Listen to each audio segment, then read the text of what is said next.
Bitcoin chaos, but the structure hasn't broken. At least not yet, it hasn't. Hey guys, it's Keith Allen. We're navigating this mess. Yes, we are. And, well, things might not be as bad as they might seem because, man, it has been a nasty week and weekend thus far. And quite frankly, I don't see the chaos ending anytime soon.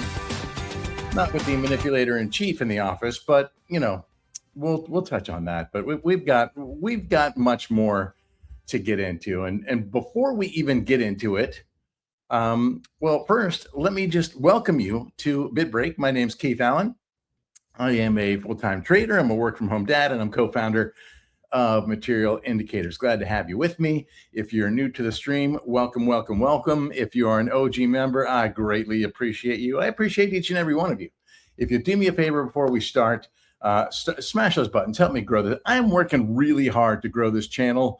And quite frankly, the algos have not been that kind to me. So if you can help me out, I would greatly appreciate you smashing some buttons. Hit the like, hit the subscribe so you never miss a future stream. And I'm going to give you a couple seconds to go ahead and share this thing with somebody, a buddy that you trade with or one of your trading groups, because quite frankly, I'm going to drop some alpha on you today and I don't want you to miss it. So let's go ahead and tee this thing up. Before we get too deep in the charts, though, I just want to address kind of the situation because if you're new to trading, especially crypto trading, you've probably getting beat up a little bit. And if you're an old school member, if you're an OG, you've seen this kind of stuff before. But we're at a whole new level. We're playing in a whole new league with El Taco in the office at this stage. So if you've been struggling, trying to, figure out this market over the past couple of days, you're not alone. What we saw over the weekend on Saturday and again on Monday, not normal at all. Complete and utter chaos and self-inflicted, I would say, by our Manipulator-in-Chief. I mean, and shamelessly, I might add. I pointed something out on Saturday, and I'll go ahead and show it to you. I saw something on Saturday. I was like, man, this is not cool. He does things under the cover of weekends and after hours trading, et cetera, before TradFi markets are open, and markets respond to what the man has to say, and that's not always a great thing. Let me find, what am I looking for here? I marked this out. Let's see where we go. Let's go to this guy right here. All right. So, yeah, here's we got some nice MTF signals out of this, by the way. On Saturday, literally like a minute or two before he made this announcement, his big threat to Iran, the market dumped. And it was like, I don't know, close to 5% dump in 5 minutes. And a couple minutes before it, the sell-off began. So that made me think, wonder if somebody's getting, some insider information on this. Who might that, who could that be? Like, I don't know, maybe his sons, for example. I'm sure they're probably not the only ones, but I mean, that is the first thing that comes to mind. And then, of course, we had another signal here, unrelated, here around 67.3, 67.4. And then Monday morning, 7:23 a.m., he tacos on his Saturday threat that, he's pleased to report that the U.S. has, getting closer to a deal with Iran, and they're going to pause. They're going to pause their hostilities. Well, it was a matter of minutes. Well, first of all, it was only a few minutes beforehand that the sell-off began. That these are 1 minute candles. So this was only like, 5 minutes ahead of time. Somebody starts selling. And then there was, there's been reports of just big time orders on oil and S&P, et cetera, around this time as well. And that was suspicious. So the entire internet is just inflamed over this manipulation. It seems blatant. And then last night, one of his sons, and I didn't grab the post already, I'm sorry, but you can go find it. One of his sons, I don't know, Eric Don Jr., one of the knuckleheads, gloats, posts that the Trump family has made over $1 billion so far. Well, isn't that convenient, right? I mean, just absolutely crazy. So here we are, right? And things settling down a little bit since the chaos and getting back into the groove. But you never know when the next freaking, tweet or post or whatever you call it now is going to happen that is going to reverse his prior action. The only predictable thing here, well, maybe there's a couple. One is that he's gonna flip flop. He's going to continue to see chaos, and anytime the market is getting to desperately low levels and threatening to crash, he's going to say whatever he thinks he needs to say to try and recover. And this is something I wrote about. We actually did a stream on this, I don't know, a good 3 or 4 weeks ago, about the fact that TradFi seemed to be following the same pattern as Bitcoin. And that theme was, is Bitcoin front running TradFi? And I didn't want it to sound like, despite the title, I didn't, when we got through the analysis, I didn't come to the conclusion that Bitcoin was a correlated front runner per se. However, it seems that TradFi is following the pattern that Bitcoin had here earlier in the year, as all of the key moving averages, death crossed, and then lost the 200-day moving average, which you can see. S&P nosed back above it yesterday on that news, and then here we are back in the red because reality is setting in. The Dow Jones hovering at the moment, literally flat, 0.01% on the day, but also below the 200-day moving average. And as you can see down here at the bottom, the NASDAQ composite also well below the 200-day moving average. So there's that, right? He's going to try and rescue this because his legacy, he attaches everything to the market.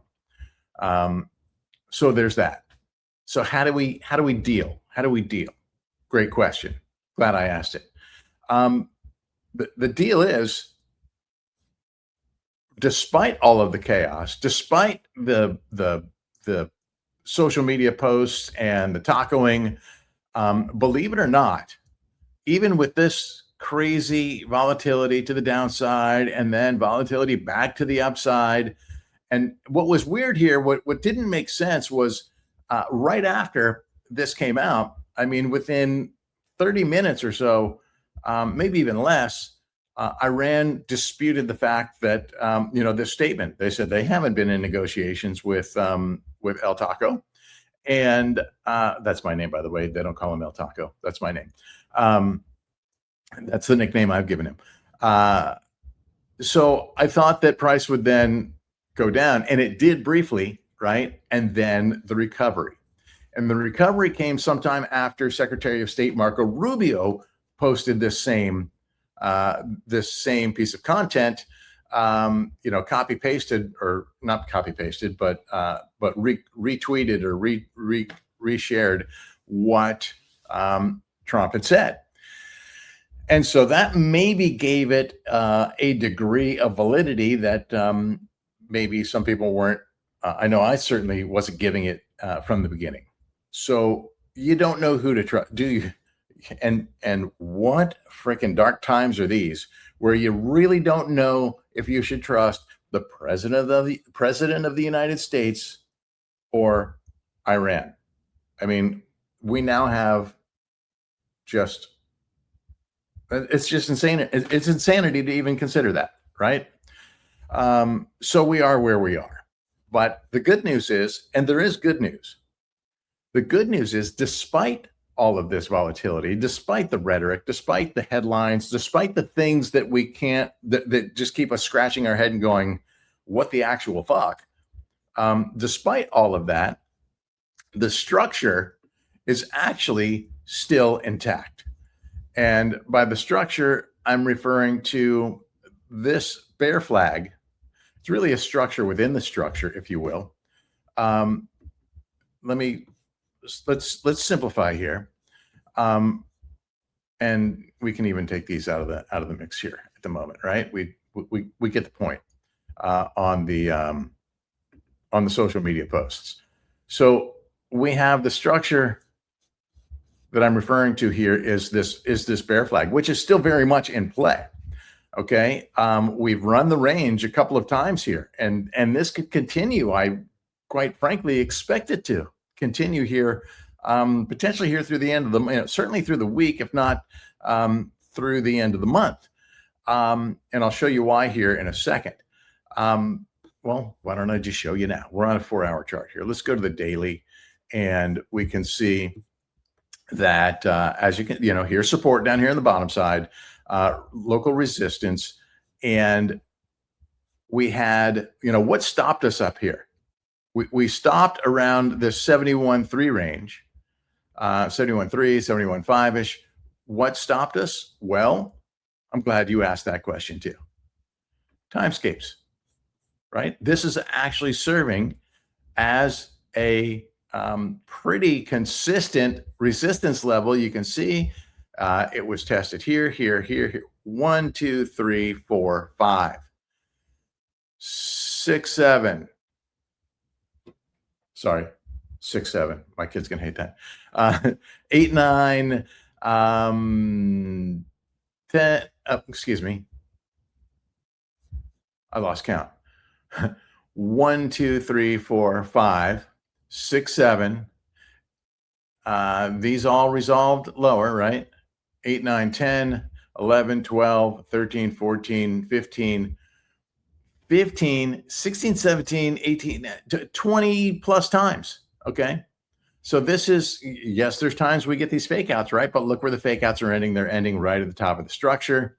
Those wick through. It's not the wicks that count for me. It's the full candle bodies. It's where we close. It's not how you start. It's how you finish. I've said that many, many times. So keep that in mind. You don't react to a wick shooting through a technical level. That's kind of the norm in crypto these days. What you react to, well, you actually want to plan in advance, so you're not reacting, and you want to wait for those closes, especially in this environment, right? So when things are as nasty as they are, capital preservation is the key, and there's a couple ways to do that. Okay, and let's just get to the heart of this, right? And I do want to make sure that you're quite clear on this. Okay, so let's just hide the screen for a second. Okay, so in an environment like this, bear markets typically, you would say capital preservation is the key, and in a situation like this, even more so, right? That's priority number one. Don't lose your ass. This is, at the end of the day, at the end of this bear market, going to present some generational opportunities, and you don't want to be out of powder by the time we get there. So don't overtrade. This isn't the environment you want to be oversizing, overtrading, or reacting to every single headline and every single tweet, because you're going to get whipsawed, chopped to bits, and you're going to watch your account just erode. So times like this, it's good to step back and take a beat for a second, let the chaos settle, and focus on what actually matters, what actually maintains the structure, what actually moves the market, and in a meaningful way. And that's structure, liquidity, and order flow. Let's go back to our daily time frame.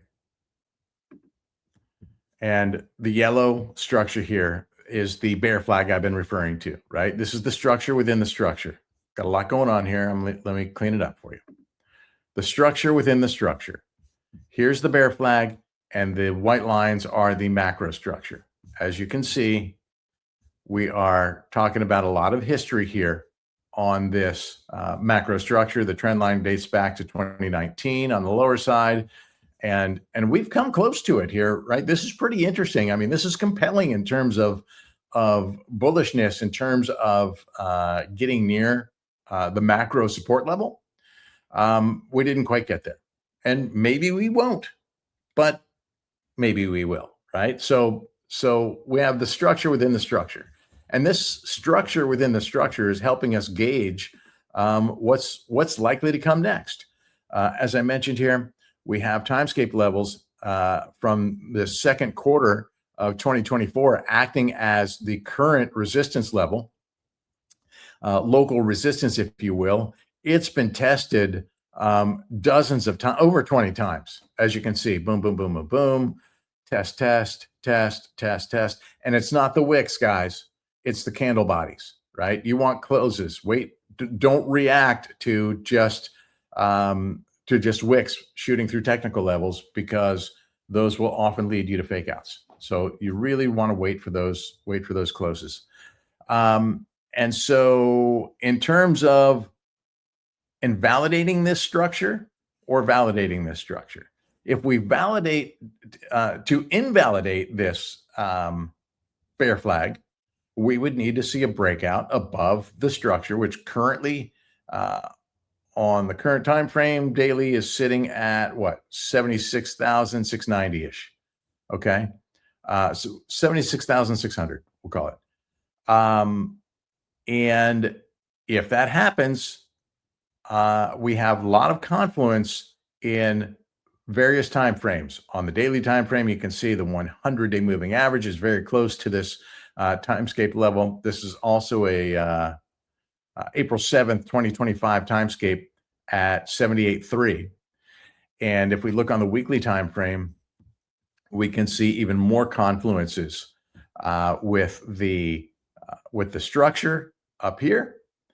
If this takes a couple of weeks to play out, then we could conceivably have confluence here. We currently have confluence between the 21-week moving average and the downtrend. And so all of that is in play. We also, of course, have this death cross, right? And this is historically either marked bottoms or led us to the next leg down. And we are at least down from the prior candle of where it happened, but we haven't had that full breakdown yet as we've been anticipating. Now, should we get that breakdown and we do validate this bear flag, which would mean breaking through this support level down here around the what's that, 67, around 67.7, then what are your targets? Well, in terms of technical support levels, you would look initially to timescape levels, right? We've got a cluster of timescapes here around 60, just below 63K. And below that, a lot of sentiment for this 200-week simple moving average, which currently floats around 59K. And then there's another timescape right below that, backstopping that in support at the 58, 59K level. But there's one other factor that you really need to be paying attention to. A bear flag will often resolve with a measured move. We take that measured move from the top of the flagpole down to the bottom. So if we take our price percent, I'm on log scale, so we're going to go percentage based, and we're going to take this down. That's going to go 33% and change. So what's a 33% move look like to the downside? And it would be from this structure, not from the macro structure down here, but from the current structure. So if that were to happen today, that gets us down to the mid 40s level. And there's certainly some history behind that level, which could certainly validate that, right? So we've had some consolidation in that range before. I'm going to go to another chart and let's go to this guy right here and just show you. Let me take some of these other things out to clean it up and make it easy for you to see. But let me show you some other consolidation in that range that lends some support to the idea of moving to the mid 40s range. And here we are right here, right? We consolidated there. So, there's some other targets that I like between here and there, like where we had this double bottom at 54.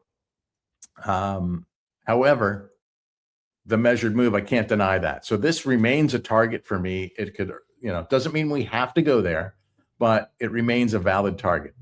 And whether, in terms of timing, historically, these bear markets take about a year from their breakdown, right? A year from the top. So that would put us roughly around October, November, where we could be expecting to see the end of the bear.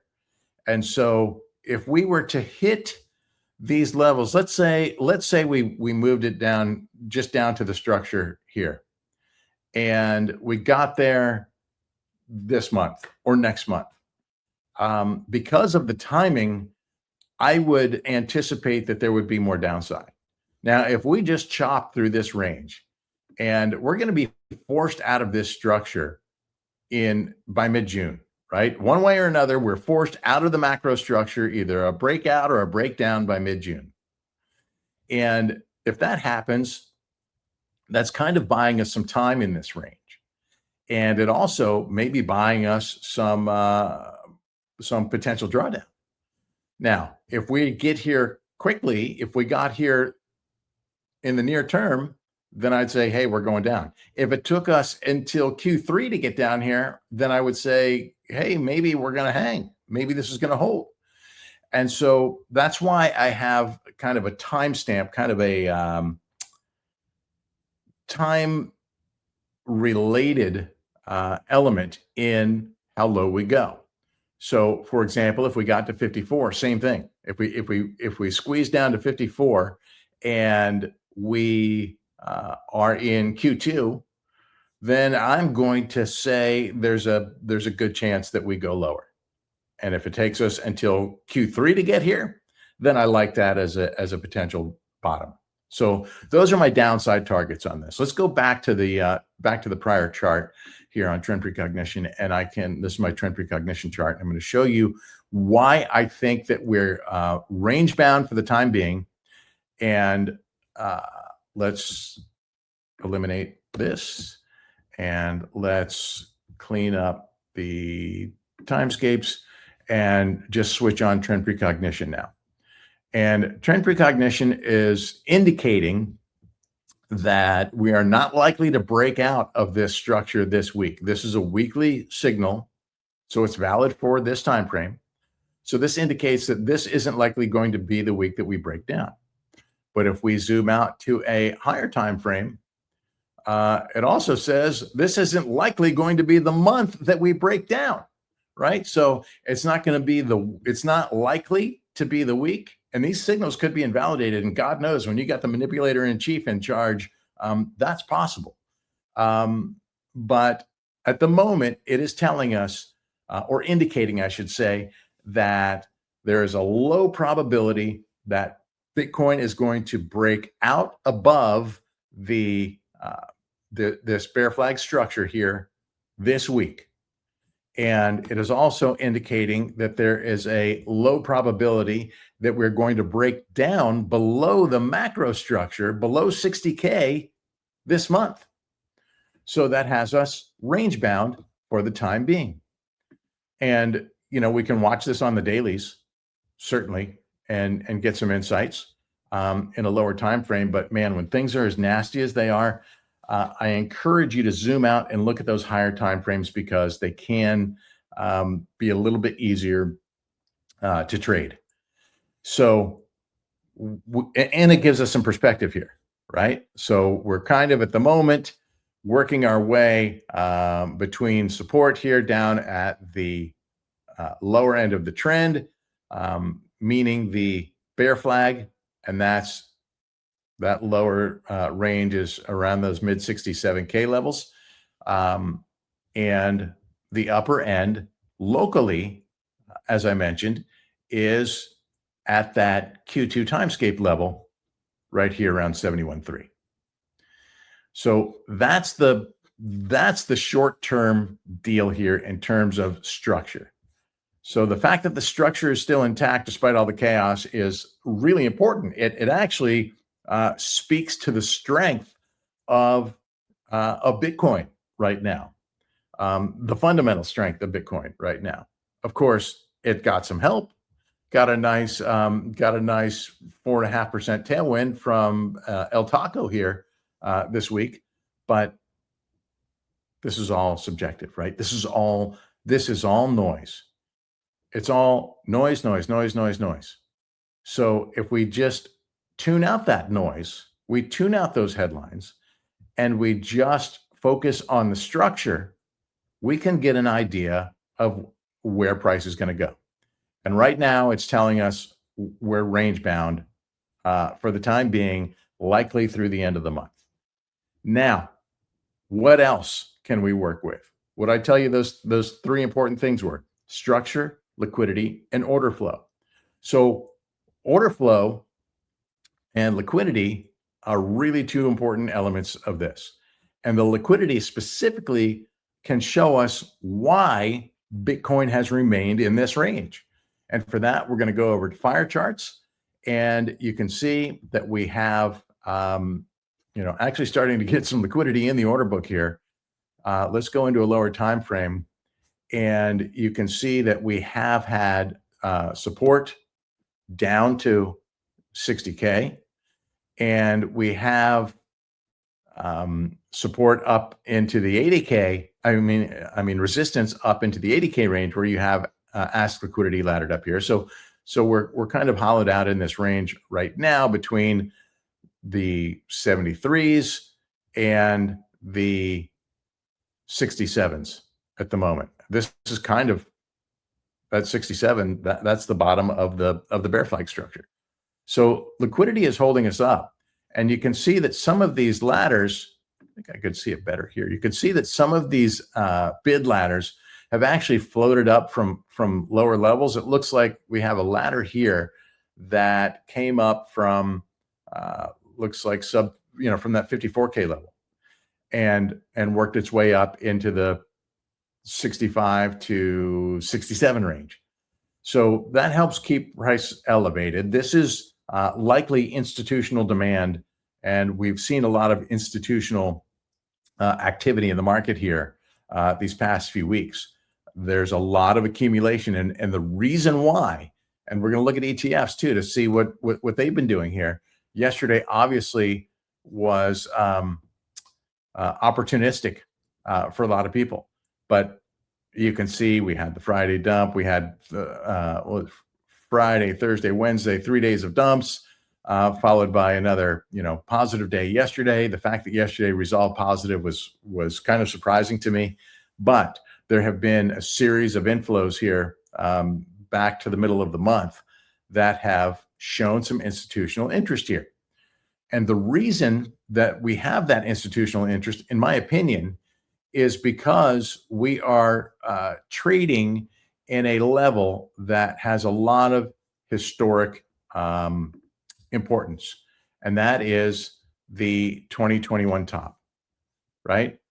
69K was the 2021 top. We consolidated there for a very long time, right? After topping out in 2021, we revisited this level for the first time 2 years ago this month, right? It was like March 4th, 2024, we came back into this range, and we chopped there for 8 months until the election day Trump pump took us out of there.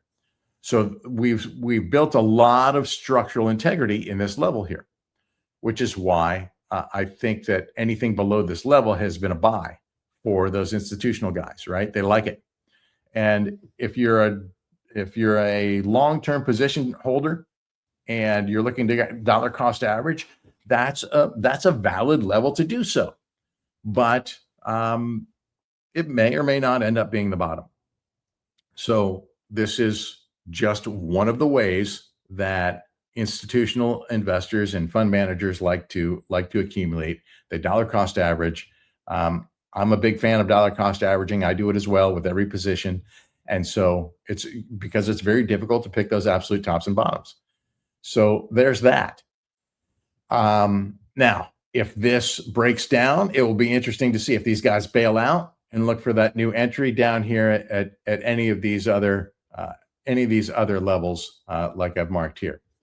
So, and yes, we can talk about the potential to go even lower, but I think we just have to go range by range and not speculate. The targets that I've shown you, including that measured move, are measured. I mean, are data driven. So it's not really speculating. Time frame is maybe more speculative than anything. So we're just going to watch and see if Bitcoin can hold these structures, and that will tell us if we're going to continue to be range bound, or if we're going to the next. We're going to go to the next range below, or we're going to go to the next range above. Simple as that. So liquidity has been big part of the story. And the other part of the story here, the other element that is really, really telling, that gives us some clarity in the chaos, and this may actually be, if I can only look at one thing, if I can only look at one chart for the rest of my life, it would be wire charts, because I can see the liquidity here and I can see the order flow down here. And the bin CVD is very, very telling. If we take it down to lower time frames, we can see. I'll be honest with you. I took a couple of scalps this morning, and within the period of 1 hour, I took a short and then I took a long, and they both paid off. And they paid off because I was watching the order flow very, very closely, and I was watching price and watching liquidity very, very closely. And when, for example, when price was coming down, and the CVD was pinned down at 0, I was riding that short when I saw liquidity come into place, and the CVD started to turn up a little bit. And it's hard to, like in real time when it's happening, it's much easier to see. Let me just zoom into this area and see if I can highlight it and make it a little bit easier to see. So here's what I was referring to, right? Price was just CVD, and specifically the purple whale CVD was buried. Brown mega whales, not so much, right? They're not very active if there's not a lot of liquidity.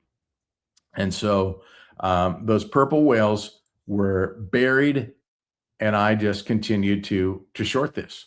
Once I saw liquidity come into place and the CVD start to tick up, I closed that short. And when you see this happening is when you can open a long. Now, in this environment, you do not want to be greedy. I encourage you to take profits quickly and frequently and conservatively, so that you can stack some powder and be well positioned when we do get that opportunity. And this, of course, helps offset the drawdown you may be having in your account because of the price erosion that we're seeing.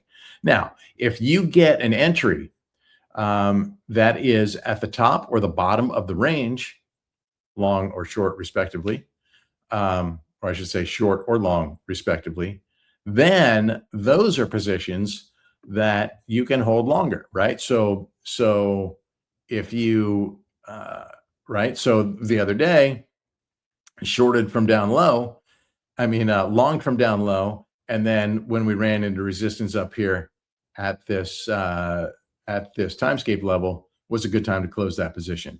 And likewise, opening at this timescape level when we started to see things break down was a good place to open that position. So if you can get range lows, that's a good area to long, and range highs are a good area to short. And I would say, in addition to that, because of the increased risk that we're in this risk-on environment, I suggest reducing position sizes, especially if you're not at these extreme ends of the range when you're taking your position, right? Like we weren't there today, so I didn't go with a huge order, but took a decent little scalp.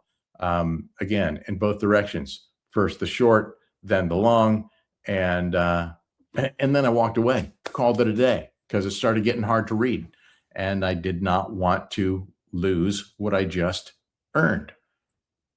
Hence, don't overtrade, right? Don't chase it. Middle of the range is very, very rough place to trade. It's why I didn't trade over the weekend. I mean, it was just impossible chop in the middle of the range.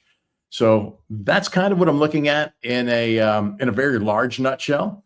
I'm looking at all of these different things collectively to help give me context on what I expect to happen, and using the guidance of both the different time frames, or all three time frames, I should say, in terms of weekly signals from trend precognition, giving me some confidence that I don't think we break out this week, and giving me some confidence that price will at least hold above 60K through the end of the month.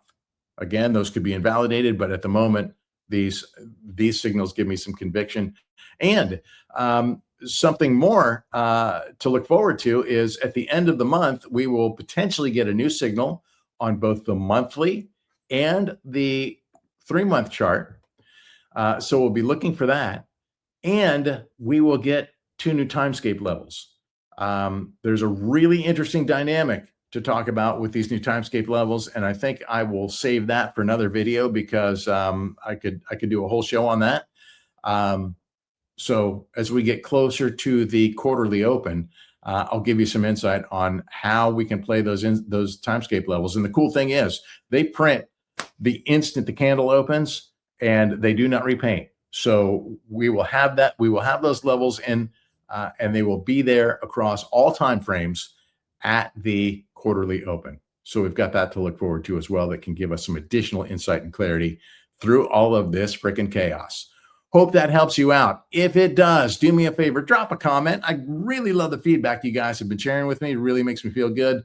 I do this for free. So getting that feedback gives me some validation, and your engagement in these videos, especially the subscriptions and the shares, really, really make a difference. So if you haven't done so yet, don't forget, drop a like, drop a comment, and share this thing with a buddy of yours in the crypto sphere. All right, let's do it. And we will be back with more this week as things develop. In the meantime, if you haven't joined us in the Telegram community, you'll find links to it in the description down below. And we have also, of course, got links to all the products in there if you're interested in that as well. Hope this helps you trade smarter. Stay safe, my friends.